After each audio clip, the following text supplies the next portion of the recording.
Olá, seres de luz, tudo bem com vocês? Esse é o nosso canal Magia e Bruxaria Natural. Se você gosta dos nossos conteúdos, se inscreva no nosso canal, ative o nosso sininho e, se puder, comente se você está gostando de tudo que nós discutimos aqui. Hoje o nosso tema é o declínio da deusa. Bora para a chamada?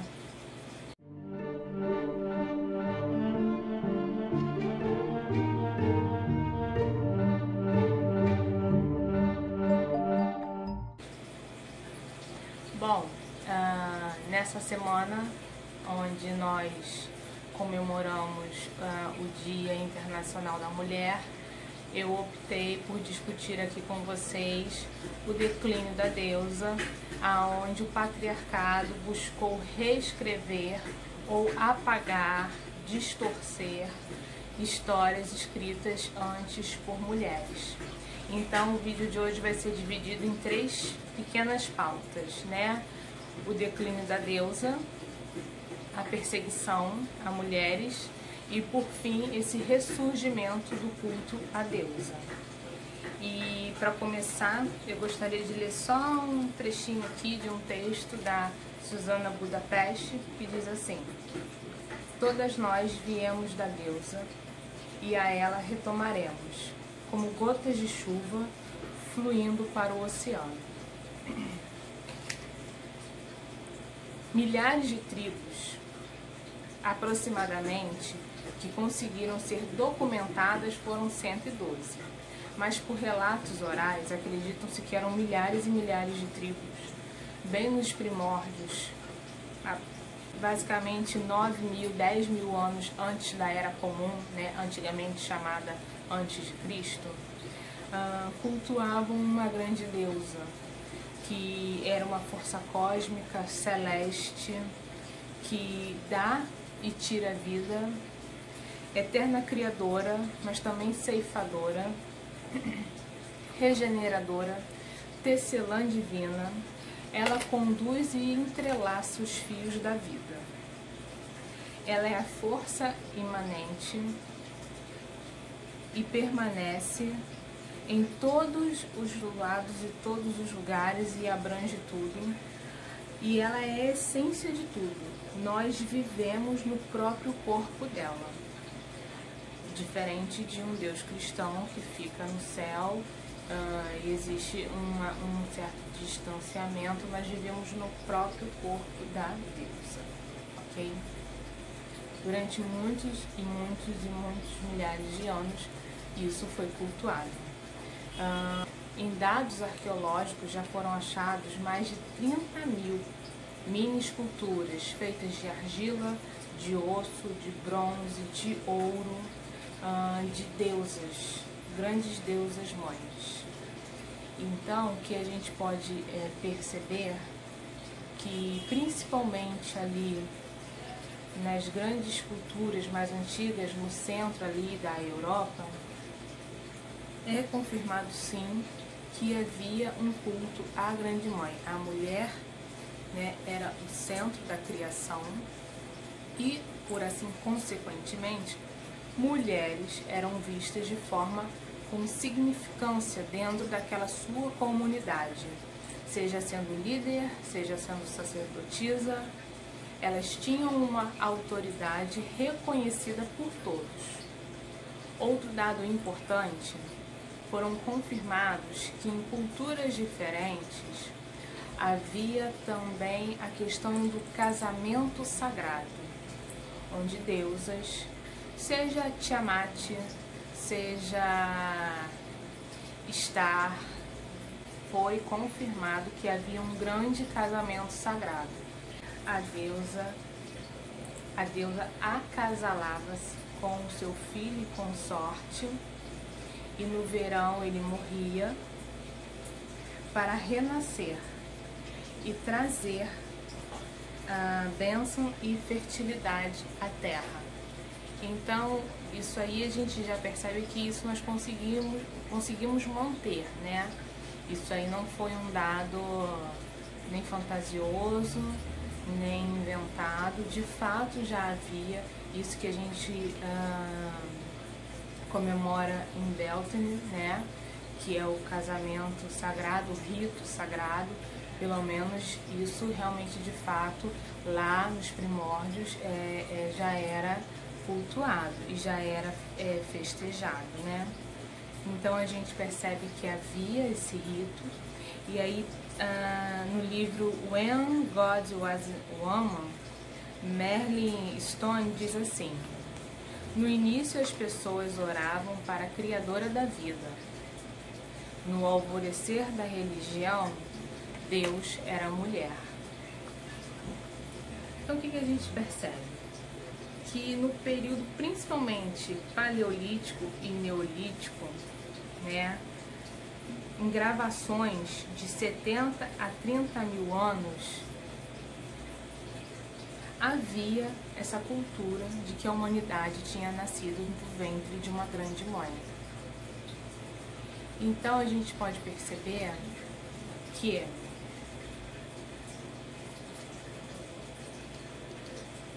nessa sociedade, mulheres tinham papéis fundamentais.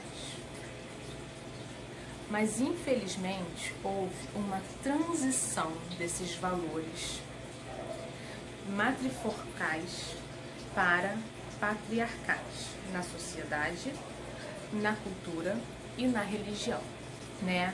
Então, assim, os ritos de fertilidade sazonais, né, que hoje a gente conhece como a roda do ano, começaram a não ser mais realizados.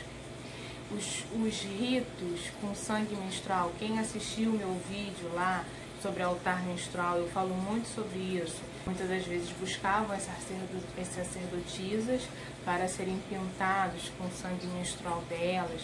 Isso também acabou. O sangue menstrual se tornou uma coisa suja, uma coisa impura. Elas começaram a ser reprimidas, distorcidas, né, seu papel, perseguidas e esquecidas, tá? Então, assim, a deusa começou a se tornar uma face escura.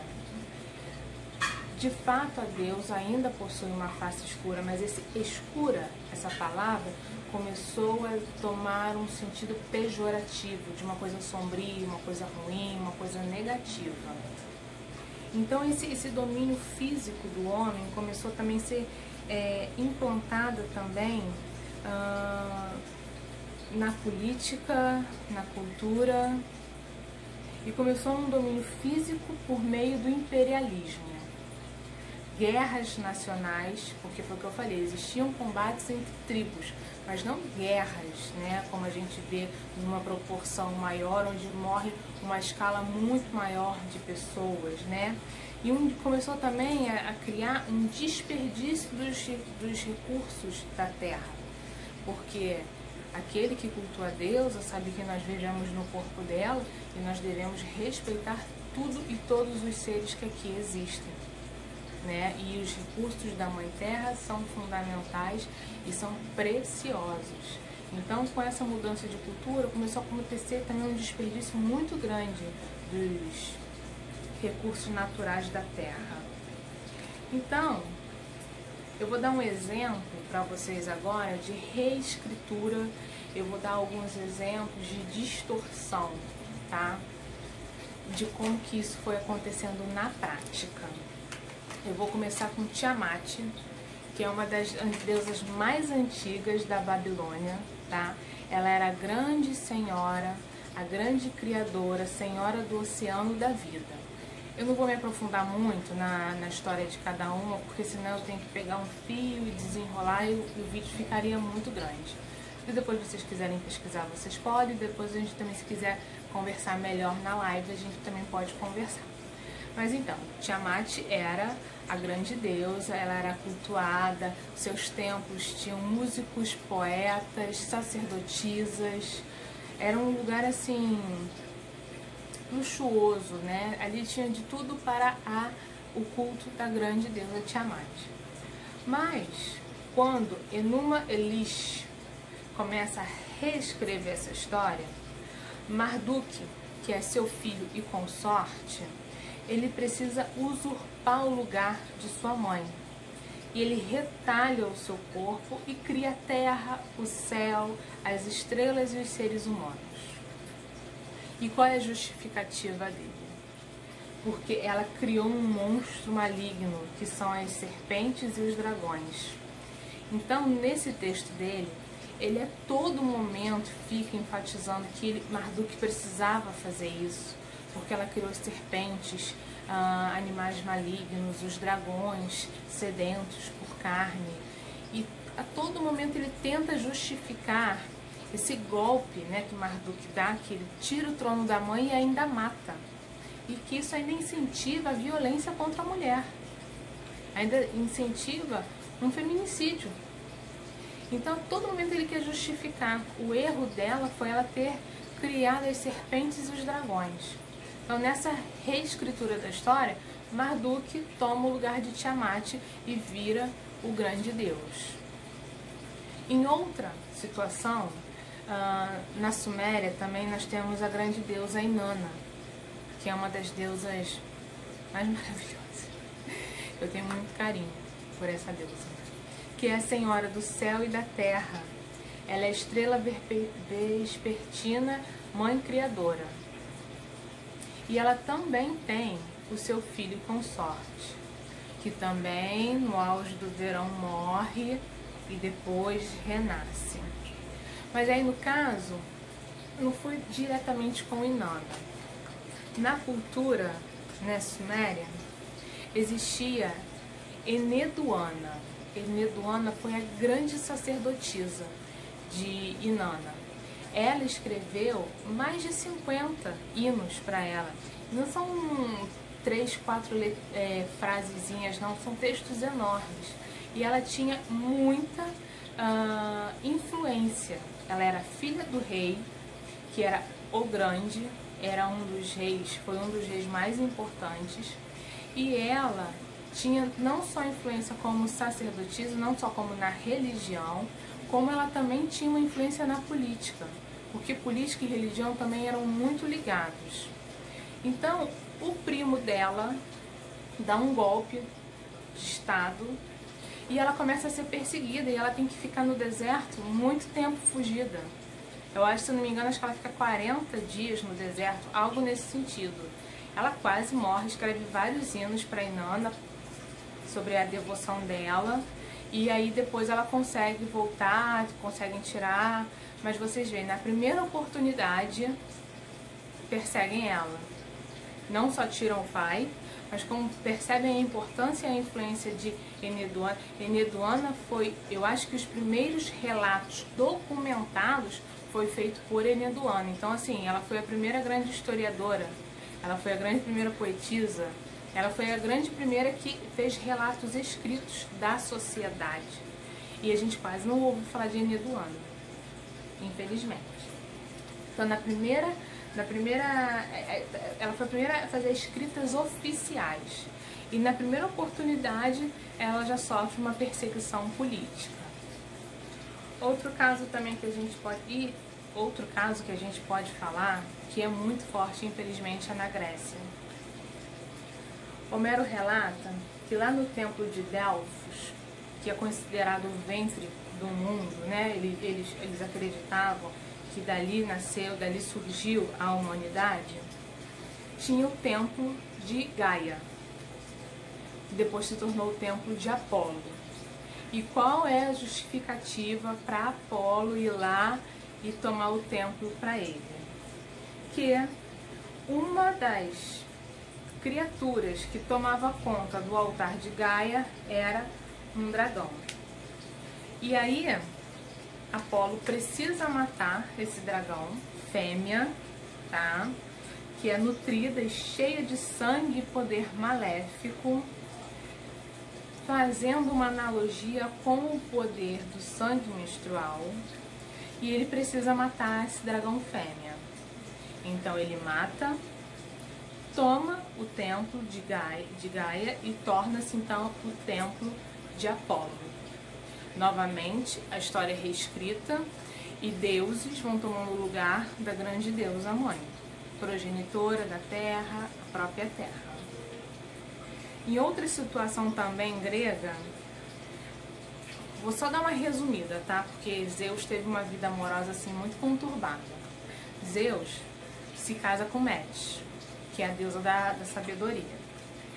E ele descobre que ela tá grávida, ele não quer que ela tenha esse neném porque ele não quer que esse neném tome o lugar dele, o poder dele. Então ele faz um desafio com ela, porque vocês sabem que os deuses podem se metamorfosear, né? Eles podem tomar outra forma. Então nesse desafio, ele vai fazer um desafio e tem uma hora que ele desafia ela a se tornar uma gota d'água. E ela se torna e ele engole. E ali pronto, solucionou o problema dele, nem ela nem bebê. Só que depois de algum tempo a cabeça dele começa a doer demais. E então ele pede pro filho dele, Hefesto, dar uma martelada, uma machadada, porque tá doendo muito, e dessa dor nasce Atenas. Tô resumindo muito, tá, gente? Uma coisa bem esdrúxula, assim, tô resumindo bastante. Então, Atenas, pela história reescrita, se reconhece apenas como filha de Zeus. Ela é nascida de Zeus. Isso deu respaldo para que Aristóteles falasse isso, depois isso fosse reproduzido até mesmo na legislação, aonde o filho pertence só ao homem. Somente o homem tem respaldo e poderes legais, jurídicos sobre o filho. Isso não é muito tempo atrás, tá? No Brasil também existia isso. A mulher era apenas uma guardiã da semente. Mas as mulheres não tinham, portanto, se um homem quisesse vender um filho, ele podia, sem consultar a esposa, se ele quisesse dar, a tempos um pouco mais remotos, até que se ele quisesse matar, não era crime, porque apenas o filho pertencia legalmente apenas aos homens. Isso porque Atenas tinha esse discurso, isso foi disseminado na cultura e grandes filósofos também reproduziram. E isso foi até colocado na legislação. Outra questão ainda na Grécia, vocês sabem que os romanos, eles basearam, né, não sei se é a palavra certa, seus deuses romanos, mesclaram um pouco dos seus deuses romanos com um pouco da cultura grega. Entretanto, são deuses diferentes, eu não acho que os deuses romanos são os mesmos que os gregos. E aí, vocês sabem que Ártemis, né, que é filha de Zeus, ela é uma deusa que ela não se submete aos caprichos masculinos. Ela se mantém virgem por opção, ela é uma caçadora e ela é protetora dos animais, das crianças e das mulheres.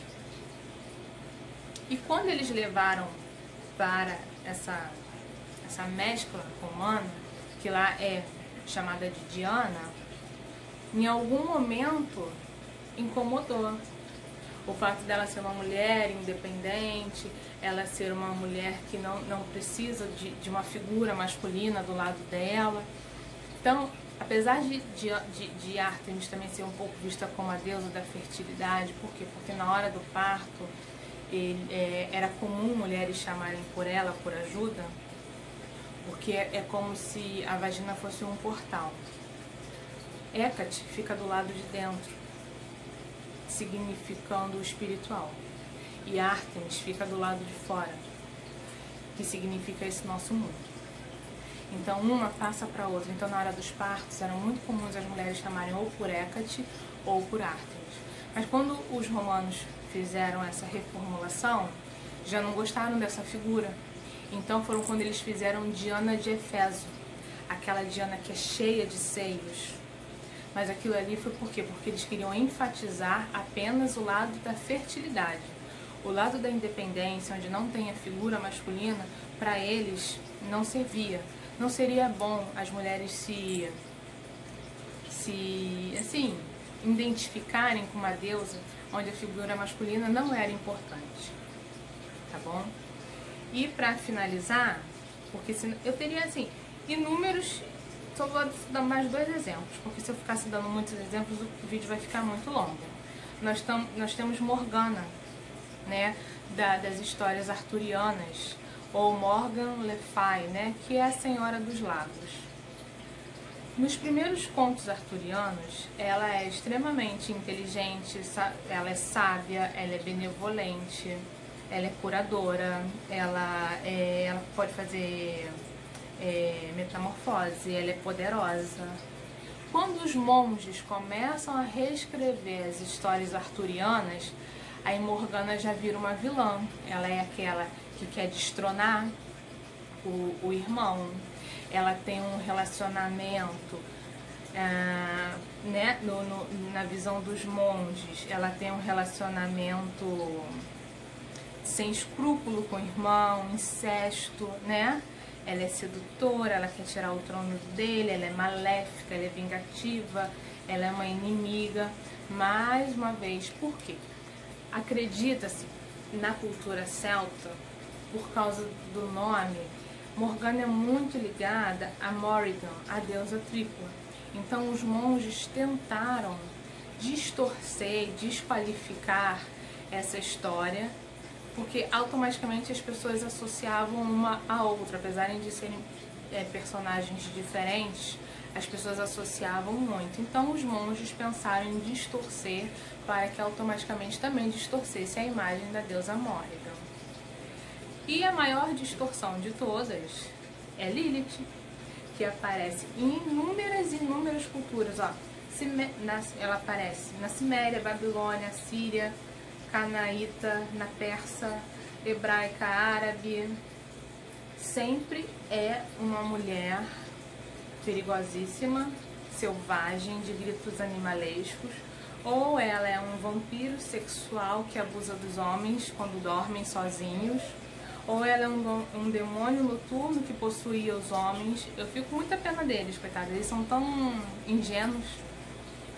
Ela é uma das imagens, uma das figuras mais distorcidas, ou aparece na figura cristã como a primeira esposa de Adão, que não quis se submeter, que não quis ser submissa, e aí ela é expulsa.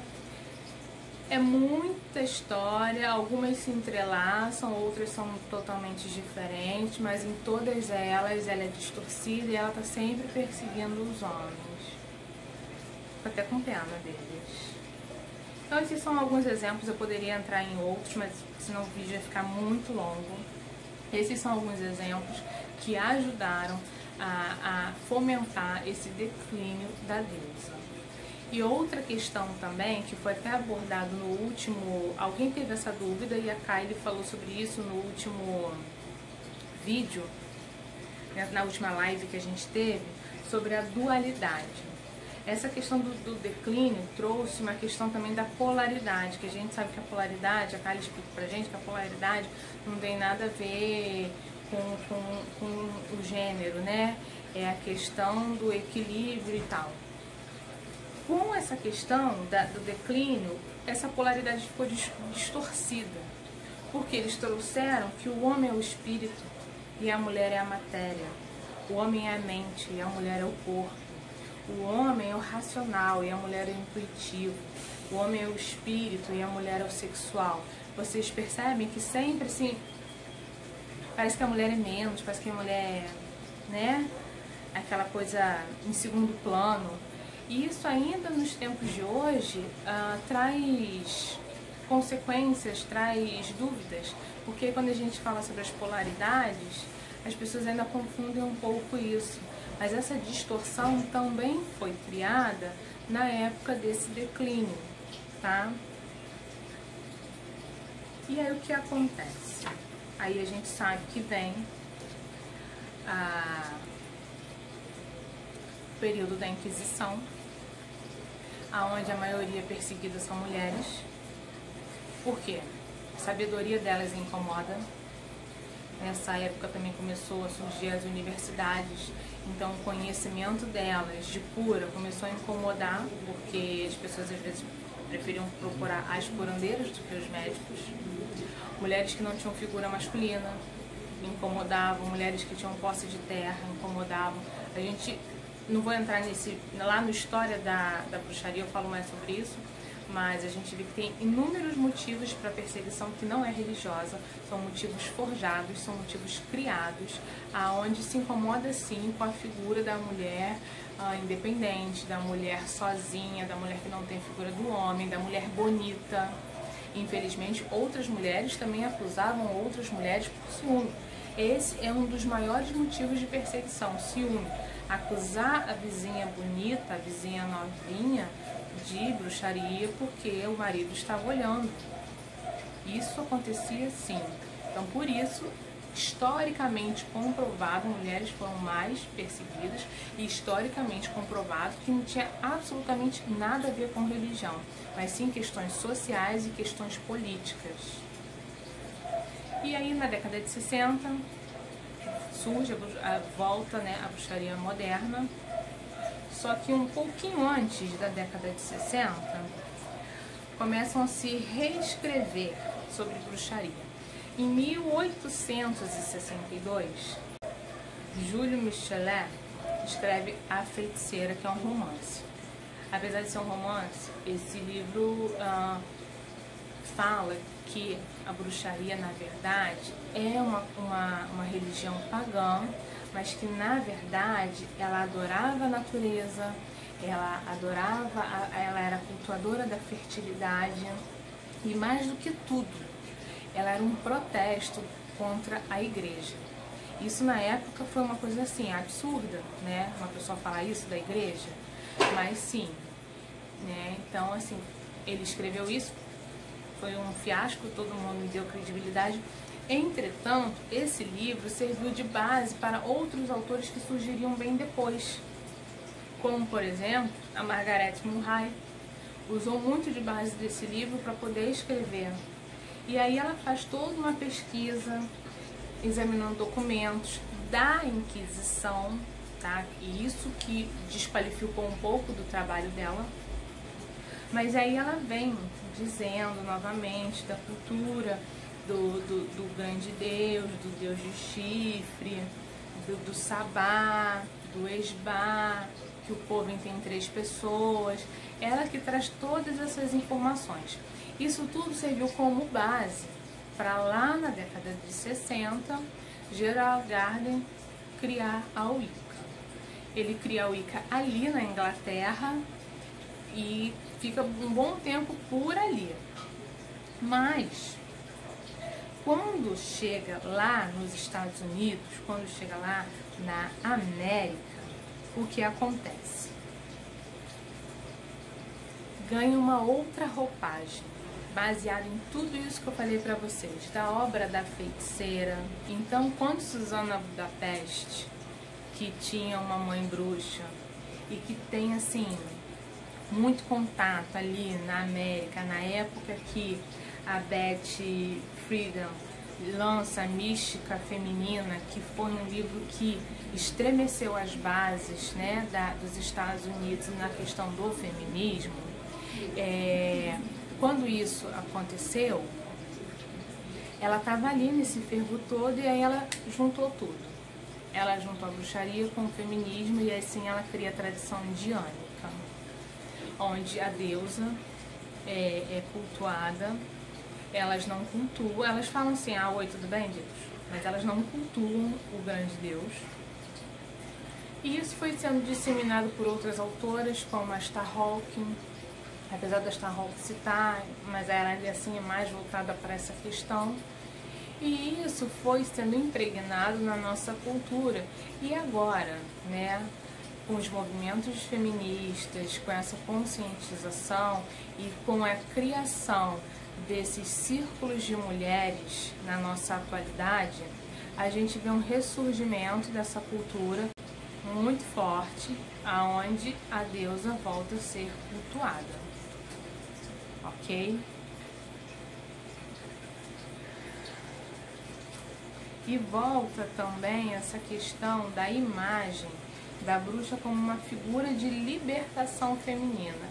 Essa palavra ganha uma nova conotação, não somente de filosofia de vida, religião, whatever, ela ganha uma conotação política. Hoje em dia, eu sigo muitos grupos e é muito ligado, sim, com política. Minha visão, realmente não tem nem como desassociar por uma questão histórica, do contexto histórico, mas isso não vai entrar no mérito, que é de cada um. Mas hoje a palavra ganhou uma nova conotação de empoderamento, de figura política e de também, assim, ressaltar o poder da grande deusa. Então esse foi o vídeo tentando explicar mais ou menos como foi traçada a história para a gente entender como aconteceu o declínio, o que aconteceu no meio período de perseguição e como ressurgiu até a gente chegar na atualidade que a gente está. Espero que vocês gostem e até mais!